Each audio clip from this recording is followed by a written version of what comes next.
Goblins are one of the most iconic monsters in modern fantasy. They are depicted in many forms of media and are the bane of every low-level party's existence when done right. I've run many campaigns that have included goblins as a staple, and whilst my players are always excited over the prospect of facing them, there have been many close calls, injuries and deaths in the past. Today I'll be telling you guys how I run goblins. First things first, let's look at the goblin stats for D&D. Obviously you might be running a different system, but we're looking at the stats to get an idea of the physical and mental makeup of a goblin.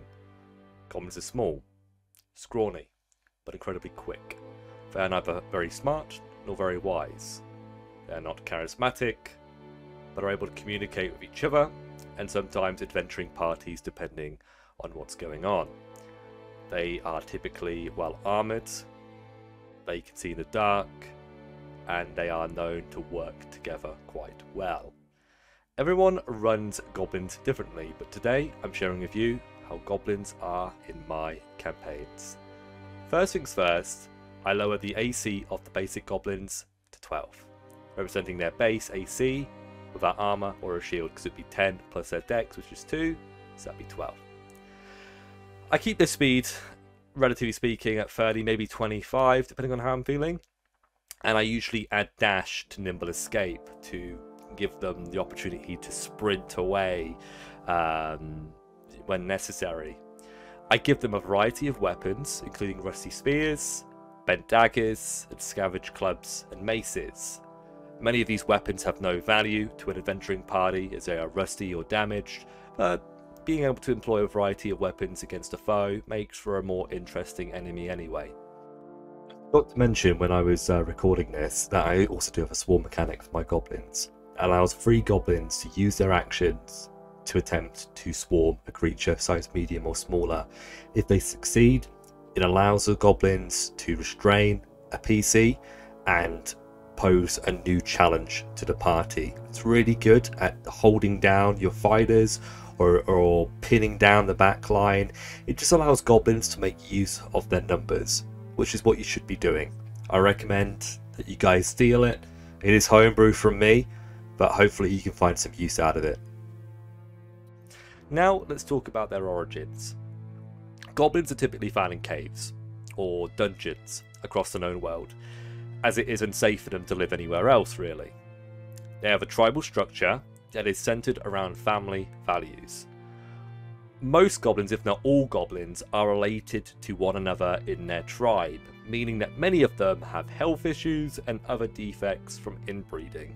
Some of them can be deaf, some of them can be blind, some of them can have extra limbs. It's really up to you as a DM to decide what's wrong with them. But the only exception would be maybe when a goblin tribe conquers another, in which case maybe the gene pool will expand for just a little while. Their whole life and identity is based on scavenging and surviving. They as a race are not really able to enjoy the finer things, or live in peace for that matter. Every day is a challenge, and with those challenges poses difficulty. They are always trying to feed themselves and the many offspring that they are able to produce quite quickly.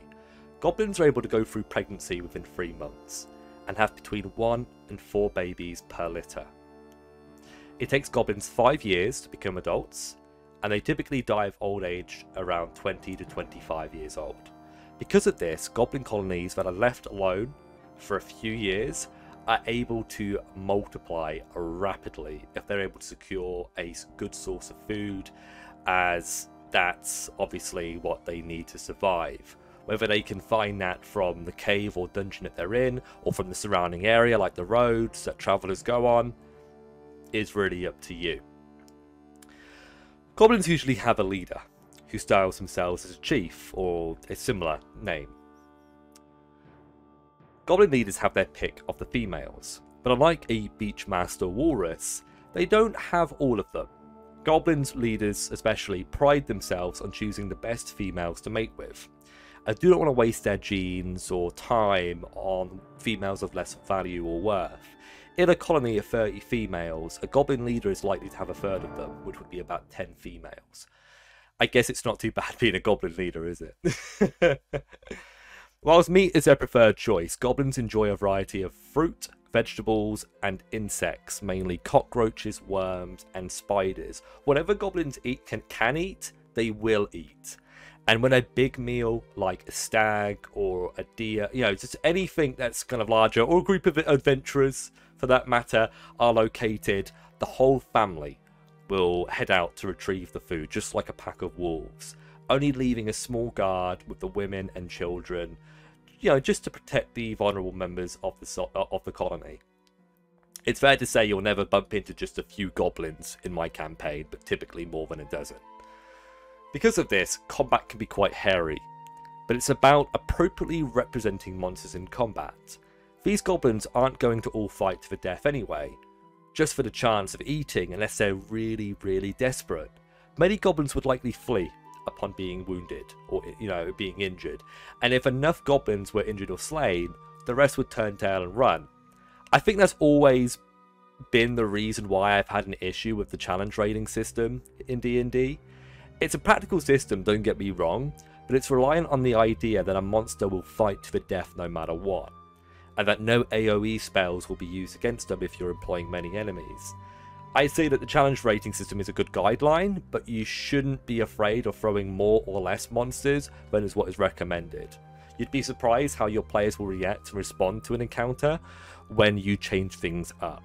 Just be competent enough to realise that if things are getting bad and the players are going down, the goblins might just decide to rob the party and run away instead of killing them all.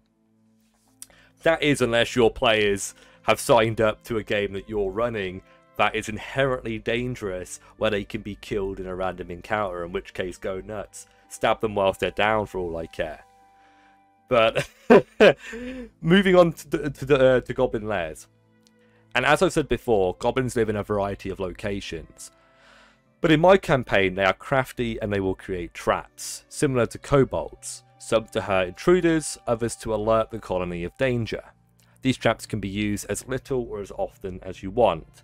I've had scenarios where a group of goblins place 4 traps in one tunnel, just to make it impossible for anyone to approach from that direction. The party managed to disarm each of the traps, and the player who spearheaded it received inspiration for their critical thinking. Now, let me show you a recent example of goblins in my campaign, which I used against my Saturday group. The party came to the location hoping to find a mercenary company who were kidnapped by a large troop of skeletons being controlled by a low-ranking necromancer, only to discover this very strange cavern, toiled with traps and dangers. The cleric and the warlock of the group both cast light on their weapons and shields, and began to move forward, kind of leading the party through this space. The players quickly encountered a trap, which unfortunately alerted the goblins. The goblins subsequently attacked quickly from the south, catching the attention of the warriors of the group. With the warriors engaged at the front, a group of goblins flanked around, using a goblin tunnel, which is narrow and very difficult to move through, only easy to move through for a goblin or another small race, which completely surprised the party when these goblins poked up and attacked the back line. You should always remember that monsters should be effective in their lairs. They shouldn't be as effective out of their lairs. If a group of goblins attack the party out in the forest or in the hills, it's likely that the goblins are going to have to rout quite quickly, because the party are going to have obvious advantages. But goblins are going to be employing all sorts of strategies and tactics and plans to defeat enemies that come into their lair. Their main goal, however, is to do as much damage without taking much damage. It's all about the battle of attrition. If too many of the strongest goblins die, the colony will suffer as a result, even if they do defeat the intruders. Goblins in 5e have the option to disengage as bonus action, and I think this is something that should be employed by all DMs against adventurers. And in a lair, you should have many tunnels that will allow your goblins to retreat and get out of arm's reach. If you're using a map like the one that you can see, it might be worth letting the players remain in initiative order even when the goblins have retreated. Representing their movement through this area is almost like a gauntlet, which is super cool, where at any moment a goblin could pop out and attack and join the initiative order. If you can have your goblins stay at range and use ranged weapons, that would also be recommended, as they know and understand that they're not going to be able to go toe to toe with a dwarven warrior or a human paladin. I'm sure you can understand that this is a nightmare to deal with for low level parties, especially when done effectively, as in all my years of running D&D, I've not seen that many parties that work together, stay close and support one another against a foe that works like this. Most of the time, everyone is doing their own thing, running after chase a specific foe, or making decisions for their own benefit. The goblins, despite their lack of intelligence, understand how to hunt and kill, because if they didn't, they wouldn't be alive. They don't know much, but what they do know is how to survive. It can definitely shock players when you employ tactics, but in my eyes, any monster with an intelligence of 8+ should be able to employ some sort of strategy, however simple, in order to defeat their foes, especially one as close-knit as a tribe of goblins. The goblins I used in this encounter had weapons and armour, scavenged from years of fighting and surviving. They also had various pieces of treasure, some valuable, some not. It is worth describing to your players how they have to dig and search through rotting waste in order to find something of value. A lot of these goblins in this encounter were located to the north of the tunnel, in an area disconnected from the main path. Goblins would search for the most secure position to keep their children, because as I said before, they are family oriented. Goblins rely on their children to take over, and despite the rapid breeding of the race, they do actually value their children. Once enough of the goblins are killed or injured, the rest of them will likely flee. And that's what happened in this situation. They fled through the northern tunnel and left the area. If goblins believe that their home has been compromised, they will flee and search for a new home, or die trying. Because of this and more, goblins stand as one of the most versatile and adaptive monsters in your arsenal. They can be used as a small encounter for your party to deal with, or as a part of a greater cavern. Goblins are dynamic and should be used with care against your party, because if you're using them right, the party shouldn't stand a chance. Thank you for 400 subscribers, guys. It means a lot. It's crazy the amount of new people I'm meeting over the last couple of weeks. I hope you guys enjoyed the video. I'll have another one up soon. I'll see you guys next time on Loki's Lair. Peace.